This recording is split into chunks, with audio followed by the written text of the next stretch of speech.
Many very silly claims have been made about special formulae to understand the Hebrew Bible, from the Bible code that claims patterns of words in the Torah can predict the future, to massive concentric or chiastic structures that people claim unlocks the secret of a particular book. But did you know that in reality, the Hebrew Bible does actually contain a code or an inbuilt commentary system to help you understand it?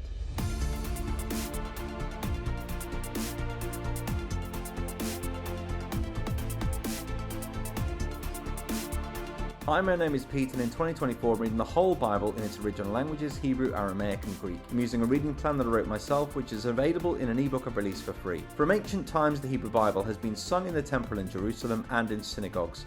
And over 1,000 years ago, Jewish scholars wrote down symbols to record this singing tradition in the Hebrew text itself. These symbols are called cantillation, and most people who learn biblical Hebrew never get round to learning how to read these musical signs, which I think is a shame because they are not that difficult to understand, really. There's a lot of complicated explanations out there, and a lot of the explanations focus on minute details that you don't really need to think about when you're just starting out. So today, in just a few minutes, I want to introduce you to some of the big ideas of the cantillation system by looking at just 3 verses.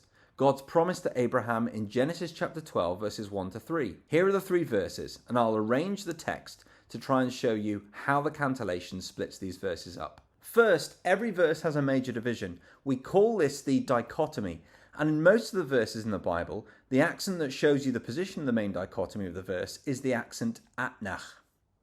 In our verses, atnaḥ is on each of these words. So the main division in each of these verses is after that word in each case. So this is the first half of each verse, and this is the second half of each verse. And you can see immediately that the dichotomy appears in verse 3, roughly halfway through the verse, whereas the dichotomy appears in verses 1 and 2, nearer the end of the verse. And that's because the most common way to divide a verse is to place the dichotomy after the main idea of the verse has been expressed. The second most common way to divide a verse is to place the dichotomy after something that requires emphasis. But often those two are the same thing. The thing that's being emphasized in the verse is the main idea that's being expressed. This is fairly straightforward in verses 1 and 2. The dichotomy appears after the main idea in both those verses. Vayomer Adonai el Avram lech lecha me'artzecha u'mimoladtecha u'mibeit avicha. And the Lord said to Abram,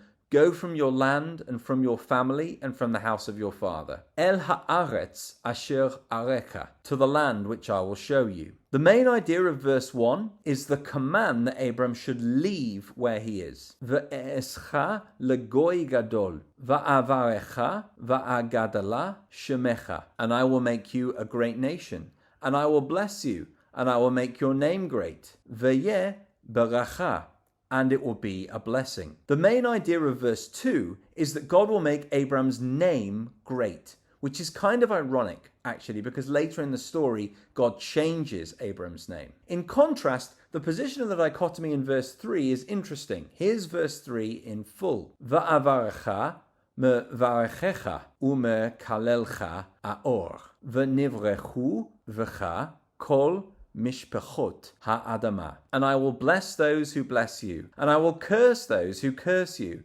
and they will be blessed through you all the nations of the earth. Now there are 2 ideas in this verse. First, God will treat Abram as kind of like his representative or agent. So people will receive back from God the way that they treat Abram. And secondly, Abram will be a source of God's grace and blessing to the whole world. The cantillation puts the main dichotomy here after aor, but it would be perfectly legitimate for the main dichotomy to occur after v'cha. In that case, it would occur after the introduction of the idea of people being blessed through Abram, if that was what the cantillation creators thought was the main idea. But by placing the dichotomy after aor, either the main idea is the role Abram has in being God's representative, or the idea of cursing those who curse Abram is being emphasized. I think it's less likely that the idea of cursing is being emphasized, and more likely that the role of Abram as the representative of God is the main idea of verse 3. That would fit with the dichotomy in verse 2,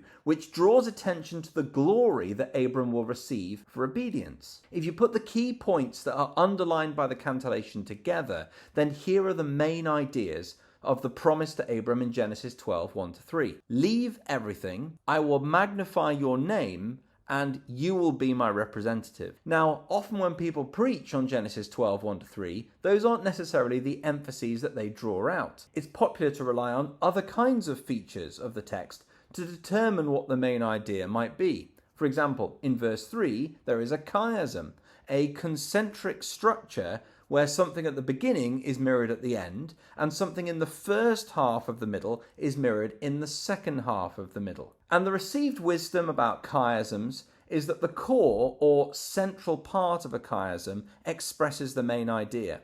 So someone looking for chiasms in this text might find this and conclude that the main idea in this verse is that of other people who relate to Abram somehow, or other people who benefit from Abram. So the mevarechecha umekalelcha, the ones who bless you and the ones who curse you. But that conclusion wouldn't quite be the same as the key idea that is suggested by the cantillation, that verse 1, God is telling Abram to do something that is personally costly. But verse 2, God's word promises that Abram will receive a reward for that he can't currently see.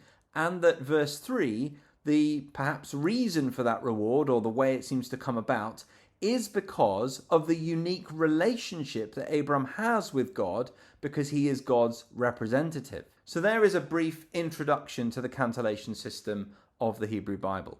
In most verses, you can see where the main dichotomy is marked by looking for that sign, the atnaḥ, which is worth doing, as the cantillation is the closest thing that we do have to a true and real Bible code, an actual system written on top of the text that tells you how to interpret it. Well, I'll be reading the whole Bible like this year. So if you want to read the rest of the Bible with me in 2024 in the original languages, then details of my Bible reading plan and EPUB reader, which is free to download and use, can be found in my description below. And if you liked the video, please like the video. And if you want to get video updates of my whole Bible read through in the original languages in 2024, hit subscribe and turn on notifications. Thanks for watching.